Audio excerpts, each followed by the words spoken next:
Madame, Monsieur, bonjour et bienvenue dans cette édition. Dans l'actualité de ce mercredi 30 octobre 2024, le Premier ministre Ousmane Sonko promet une renégociation des accords de pêche.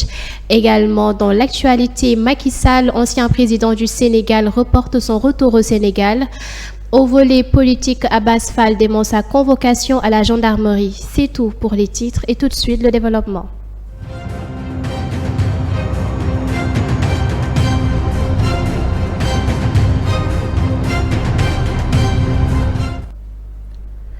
À la une, donc, le Premier ministre Ousmane Sonko promet une renégociation des accords de pêche. Ousmane Sonko, leader de la coalition PASTEF, a promis de renégocier les accords de pêche avec l'Union européenne pour que 80% des ressources profitent aux Sénégalais. Il a évoqué des avancées dans le secteur de la pêche comme de redistribuer des moteurs et des gilets de sauvetage par les pêcheurs. Sonko a aussi encouragé la jeunesse à rester au Sénégal et à ne pas risquer leur vie par la migration. Écoutons le Premier ministre. Président Bassirou Diomaye Faye bi ñu toogee def weer le Louis Michel nga xam ne mooy président commission européenne ñëw Ndakaaru mu recevoir ko woo ma ne ma ñëwal ñu recevoir ko bi mu ñëwee daf ko ne accord de pêche yii mënuñu ko continuer ndax baaxul ci réew mi dañ koy renégocier. waaye ma wax leen fii accord boobu novembre lay jeex ñu ngi ci mois de novembre du ma ne accord dootul am de waaye buy am. à 80% intérêt Sénégal lay doon leneen lu ci jawaay jël da ko loolu bokk na ci. ñaareelu poñ bi ma ko waxtaan ak yéen loolu man la ak yéen mooy jeunesse bi ak ñun ñii dama koy tënk ci benn poñ mooy émigration clandestine maa ngi leen di gërëm bu ngeen nee maa leen tere mbëkki. Yen, vous êtes une jeunesse consciente, une jeunesse responsable. Moi, je vous féliciter. Dans la opposition, coowal mbëkk bi am fi man maa dem doxantu ji Wakam fekk fa ci place bi ay nit toog waxtaan ak ñoom ne leen gis ngeen réew waa réew ma ñoo koy defar suñu combat fii la ci Sénégal. Yalla bu ko sooboon ñenn ñi ci ñun japonais lañuy nekk fa lañuy juddoo ñi nekk vietnamien ñi nekk américain ñi nekk français waaye yàlla moo ñu tànnal fii bu ñu échoué ñun sénégalais dootul gëm benn moroomu sénégalais abadan. Dans une interview accordée à RFI Fulbe, l'ancien président du Sénégal, Macky Sall, a affirmé que son retour au Sénégal n'est pas d'actualité. Macky Sall reporte son retour au Sénégal malgré les attentes de ses partisans. Il soutient la coalition Takku Wallu Sénégal depuis le Maroc et protestants optant plutôt pour une campagne à distance via des postes et des appels. Également dans l'actualité, Abass Fall dément sa convocation à la gendarmerie. Abass Fall, tête de liste de la coalition PASTEF, a été annoncé comme convoqué par la gendarmerie suite à ses appels à la violence, mais il a affirmé que ces informations étaient totalement fausses. Il a déclaré qu'il continue sa campagne dans le calme et a encouragé ses militants à rester mobilisés pacifiquement. Lors d'un meeting à Fatick, Ousmane Sonko, leader de la coalition PASTEF, a critiqué l'opposition. En campagne à Fatick, Ousmane Sonko a promis de faire de cette région une métropole et de développer les cultures locales. Critiquant l'opposition, il dénonce ceux qui, selon lui, sont des anciens gestionnaires du pays, nostalgiques ou des écrits de la politique. Extrait.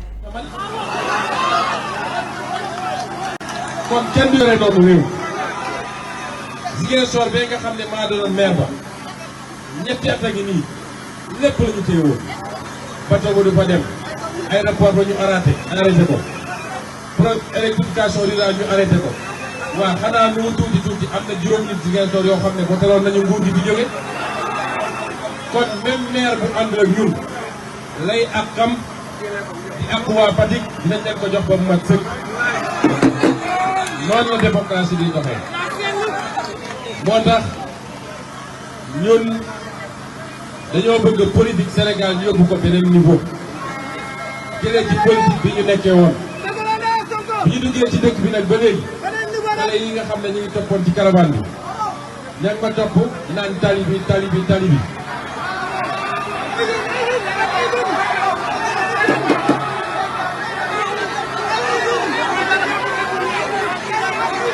nee nañ tali bi baaxul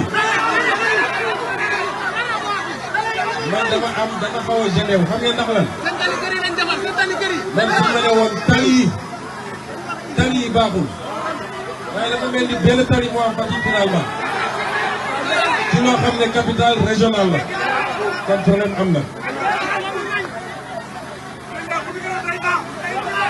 mbokk yi ci vision 2050 bi ñu leen présenté dañu am ambition ci pôle fii tey lañu dugg ci pôle centre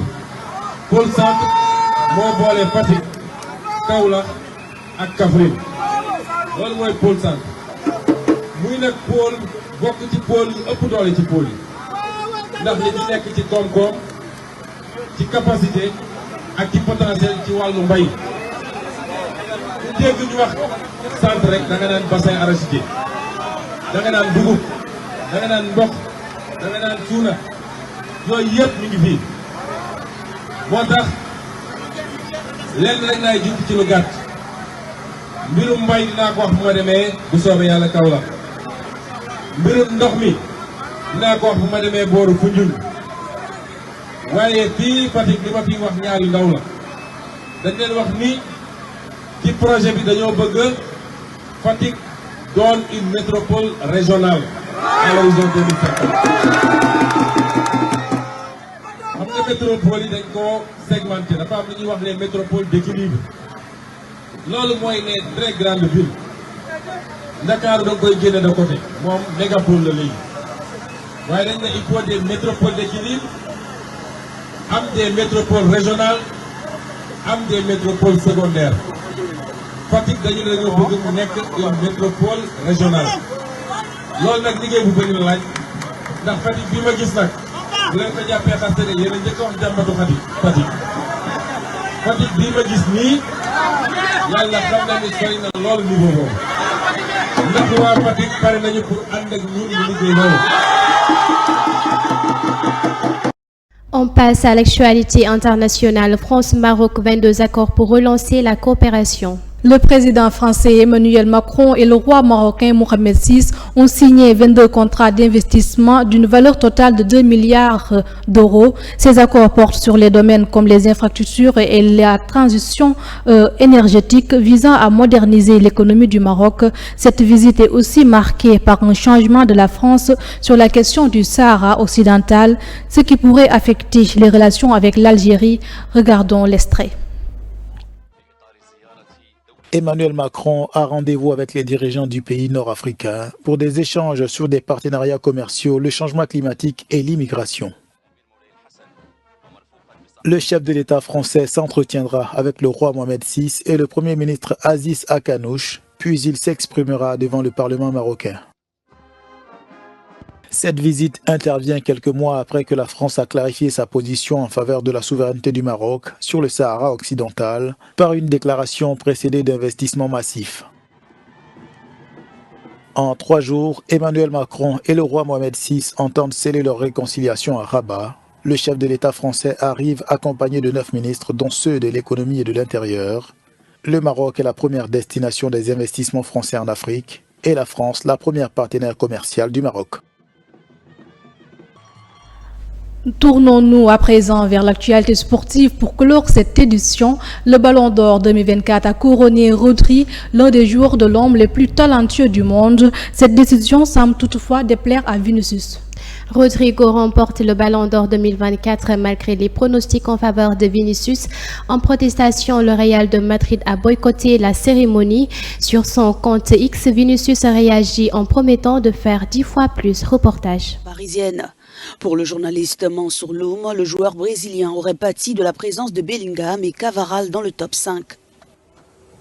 Lorsqu'il y a une trop grosse concentration de joueurs d'un même club, ou en tout cas d'une même équipe, on l'a vu notamment avec Liverpool, je vous disais que lorsque Van Dijk, Salah et Mané étaient tous les trois parmi les favoris et qui finissent tous derrière Messi, pardon. Et en fait, les votes se sont dilués entre les trois joueurs. Alors que s'il y avait peut-être un seul joueur des 3 qui avait été poussé, ben, ça aurait fait qu'il y aurait plus de votes d'un coup. Donc ça, c'est peut-être une des explications qui pourrait justifier cela. Après, il y a beaucoup de gens aussi, on va pas se mentir, qui trouvent que Vinicius est un joueur clivant, on aime ou on n'aime pas. Vinicius Junior n'a pas tardé à réagir sur X. « Je ferai 10 fois plus, ils ne sont pas prêts », a-t-il écrit. Interrogé, l'entourage du joueur a confirmé que cette réaction visait son engagement contre le racisme. Si on fait payer à un joueur ses prises de position, ses réactions, parce que Vinicius est victime de racisme, dans énormément de pelouses en Liga, il réagit justement, il essaie de faire bouger les choses et je pense que c'est un combat qui est noble et qu'il faut mener. Et si on sanctionne quelqu'un pour cela, ça pose question sur l'état d'esprit, en tout cas, de beaucoup de gens dans la société. Pour préserver la crédibilité du Ballon d'Or, Mansour Lourma propose de l'ouvrir à toutes les nations du classement FIFA. Avant, il y avait quasiment tous les pays, en tout cas tous les pays où il y avait des fédérations affiliées à la FIFA qui votaient, donc ça faisait 204 ou 205 pays votants. Là, il n'y en a plus que les 100 meilleures nations au classement FIFA. Donc déjà, se pose la question du pourquoi est-ce qu'on enlève quasiment la moitié, même plus de la moitié des votants. Est-ce que ça veut dire qu'eux, ils ne connaissent rien au football? Est-ce que ça veut dire que, parce qu'en plus, si on regarde le classement des 100 meilleures nations en FIFA, c'est surtout des pays développés. Âgé de 28 ans, Rodri a remporté le prestigieux prix pour la première fois pour son rôle dans la victoire de Manchester City en Premier League et le triomphe de l'Espagne au championnat d'Europe. Et on se quitte sur ces notes de sport. C'est donc la fin de cette édition. Merci de l'avoir suivi et excellente suite des programmes sur Télé Sénégal TV.